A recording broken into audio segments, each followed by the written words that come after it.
اور کاش تم اس وقت کی کیفیت دیکھو جب فرشتے کافروں کی جانیں نکالتے ہیں کہ ان کے چہروں اور پیٹھوں پر مارتے جاتے ہیں اور کہتے ہیں اب آگ کے عذاب کا مزہ چکھو۔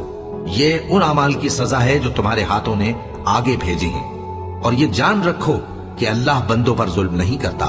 جیسا حال فرعونیوں اور ان سے پہلے لوگوں کا ہوا تھا ویسا ہی ان کا ہوا کہ انہوں نے اللہ کی آیتوں سے کفر کیا تو اللہ نے ان کے گناہوں کی سزا میں ان کو پکڑ لیا۔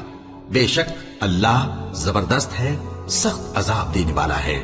یہ اس لیے کہ جو نعمت اللہ کسی قوم کو دیا کرتا ہے جب تک وہ خود اپنے دلوں کی حالت نہ بدل ڈالیں اللہ اسے نہیں بدلا کرتا، اور اس لیے کہ اللہ سنتا جانتا ہے۔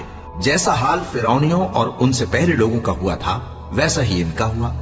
انہوں نے اپنے پروردگار کی آیتوں کو جھٹلایا تو ہم نے ان کو ان کے گناہوں کے سبب ہلاک کر ڈالا اور فرعونیوں کو ڈبو دیا، اور وہ سب